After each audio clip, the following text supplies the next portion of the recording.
వేకువ వాక్యము wake up word కొరకై ద్వితీయోపదేశకాండము 28వ అధ్యాయము 6వ వచనం. నీవు లోపలికి వచ్చినప్పుడు వెలుపలికి వెళ్ళినప్పుడు దీవింపబడుదువు. ఈ ఉదయకాల సమయంలో దేవుడు మనతో మాట్లాడుతున్న ఒక మాట, దీవెన అనేది దేవుడు లోపల వెలుపల ఇచ్చేవాడుగా ఉంటున్నాడు. చాలాసార్లు మన జీవితంలో లోపల ఉన్న పరిస్థితులు బయట ఉండవు. చాలాసార్లు లోపల బాగుంటే బయట పరిస్థితులు అంత బాగోవు. కొంతమంది జీవితాలు బయట బాగుంటాయి కానీ లోపల ఎన్నో శ్రమలు, ఇబ్బందులు, అవమానాలు ఉంటాయి. అలాంటి పరిస్థితిలో ఉన్న వారి కోసమే దేవుడు మాట్లాడుతున్నాడు. నీకు లోపల దీవెనే, వెలుపల కూడా దీవెనే అంటున్నాడు.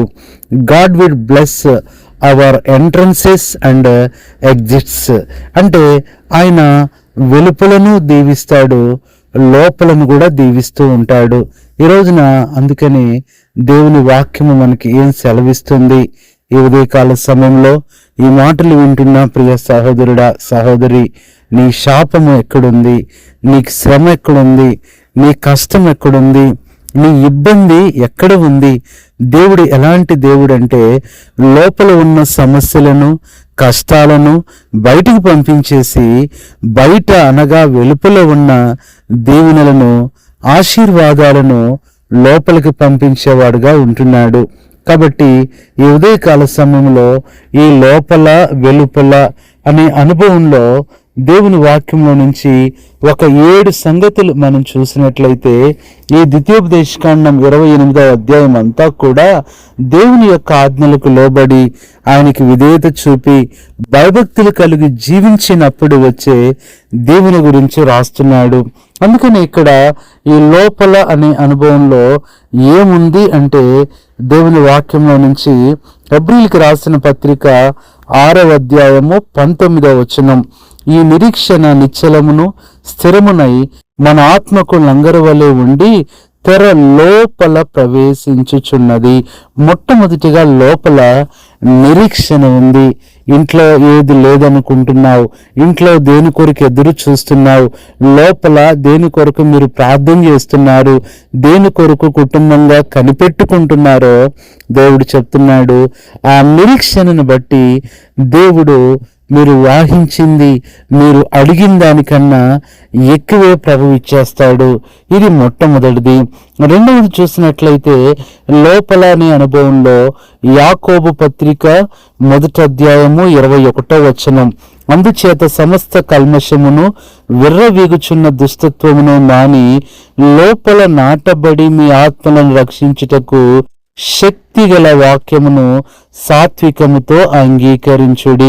రెండవది లోపల వాక్యముంది. దేవుడు వాక్య రూపములో మనతో నివసిస్తున్నాడు, వాక్య రూపములో మనతో సంచరిస్తున్నాడు. కాబట్టి ఆ వాక్యమే నీ జీవిత అవసరాలు తీరుస్తుంది. నీ ఇంట్లో పెట్టిన వాక్యము, నీ ఇంట్లో ఉంచుకున్న వాక్యము ఏదో ఒక దినాన నీకు తెలియకుండానే ఆ నెరవేర్పులోనికి నేను తీసుకొచ్చినప్పుడు నువ్వు ఎంతగానో ఆశ్చర్యపోతావు. ఇది రెండవది. మూడవది మనం చూసినట్లయితే లోపల అనే అనుభవంలో ఏముంది అని చూసినట్లయితే 2 కొరింథీ 10వ అధ్యాయము 15వ వచనములో, మీ విశ్వాసము అభివృద్ధి అయిన కొలది మాకు అనుగ్రహింపబడిన మేరలకు లోపలనే అంటున్నాడు. మూడవది లోపల విశ్వాసం ఉంది. నీవు ఏది నీ ఇంట్లో లేదనుకుంటున్నావో విశ్వాసంతో ఉందని నమ్ము, దేవుడు తప్పనిసరిగా నీకు ఇస్తాడు. నువ్వు పొందుకున్నది నువ్వు ఎంతగానో దేవుని స్తుతించేటట్లుగా ఆ విశ్వాసము చేస్తుంది. ఇది మూడవది. నాలుగవది చూసినట్లయితే లోపల అనే అనుభవంలో అపోస్తల కార్యములు 12:14, ఆమె పేతురు స్వరము గుర్తుపట్టి సంతోషము చేత తలుపు తీయక లోపలికి పరిగెత్తుకొని పోయి. నాలుగవది లోపల సంతోషమున్నది. ప్రియ సహోదరి, సహోదరుడా, నీ లోపల అనగా నీ ఇంటి లోపల, నీ కుటుంబం లోపల, నీ హృదయం లోపల, నీ జీవితం లోపల ఏ శ్రమలున్నాయి, ఏ కష్టాలున్నాయి, ఏ ఆర్థిక పరిస్థితులున్నాయి, ఇబ్బందులున్నాయి, ప్రభు అంటున్నాడు, ఆ లోపల దీవెన అనే అనుభవంలో మొట్టమొదటిగా లోపల నిరీక్షణ, రెండవది లోపల వాక్యము, మూడవది లోపల విశ్వాసము, నాలుగవది లోపల సంతోషము. ఆ తర్వాత వెలుపల అనే అనుభవంలో 3 విషయాలు చూస్తాము. మొట్టమొదటిగా చూసినట్లయితే వెలుపల అనే అనుభవంలో ఏమున్నది అని చూసినట్లయితే, అందుకని దేవుని వాక్యంలో ఒక మాట ఉంది, లూకా 11:40లో, వెలుపలి భాగమును చేసిన వాడు లోపటి భాగమును చేయలేదా? వెలుపల నీకు సహాయం చేసిన దేవుడు లోపల చేయడా? లోపల చేసిన దేవుడు వెలుపల చేయడా? తప్పనిసరిగా చేస్తాడు. కాబట్టి వెలుపల అనే అనుభవంలో 3 విషయాలు మనం చూస్తే, 1 తిమోతి 3:7 చూస్తే, సంఘమునకు వెలుపటి వారి చేత మంచి సాక్ష్యము. వెలుపట అనే అనుభవంలో దేవుడు నీకు మంచి సాక్ష్యం ఇస్తాడు. నిందలు, అవమానాలు, బాధల్లో, కష్టాల్లో నువ్వు ఉన్నావేమో, నీ సాక్ష్యము పోగొడుతూ వచ్చారేమో, ఎన్నో లేనిపోని నిందలు నీ మీద వేసి నువ్వు ప్రేమించిన వాళ్ళు, నువ్వు ఇష్టపడిన వాళ్ళే నీకు దూరం అయిపోయి వాళ్ళంతటి వాళ్ళు నీకు శత్రువులు అయిపోయారేమో, అయినా పర్వాలేదు, ఒక దినాన మంచి సాక్ష్యము వెలుపల దేవుడు నీకు ఇచ్చేవాడుగా ఉంటున్నాడు. రెండవది చూస్తే కొలస్సీ 4:5, సంఘమునకు వెలుపటి వారి ఎడల జ్ఞానము కలిగి నడుచుకొనిడి. దేవుడు నీకు జ్ఞానం ఇస్తాడు. సమాజంలో, సంఘంలో నువ్వు బయటికి వెళ్తున్నప్పుడు, నీ పనిలో, నీ ఉద్యోగంలో, నీ వ్యాపారంలో, యవనస్తులారా, పిల్లలారా, మీ చదువుల్లో దేవుడు మీకు జ్ఞానం ఇస్తాడు. ఇప్పుడు నీకు ఎంత జ్ఞానం తక్కువ ఉన్నదో రేపటి దినాన అధిక జ్ఞానం దేవుడు నీకు ఇస్తాడు.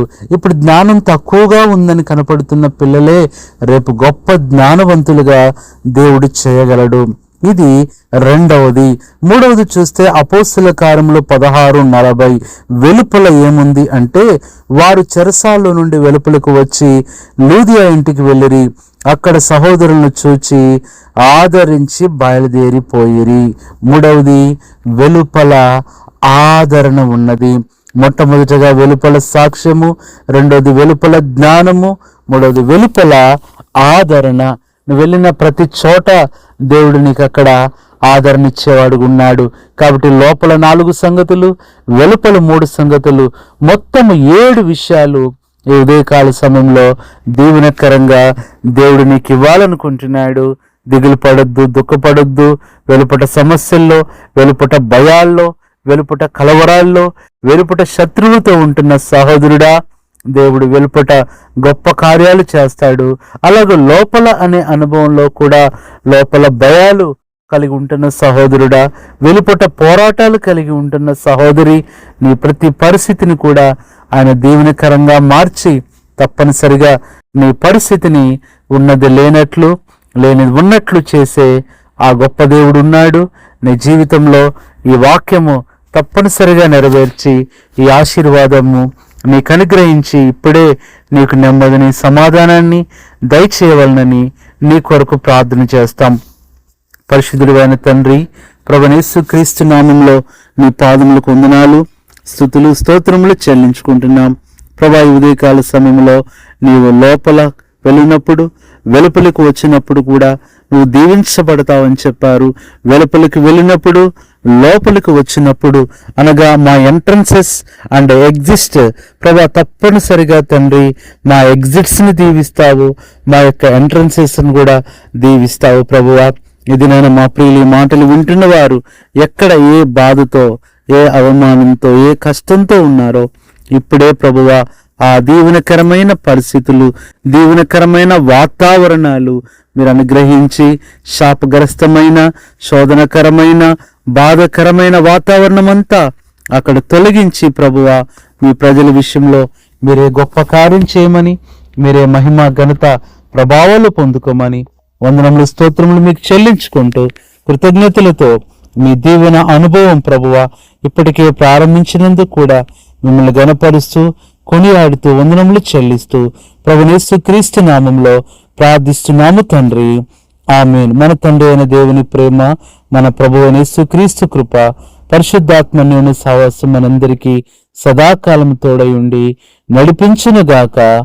ఆమేన్.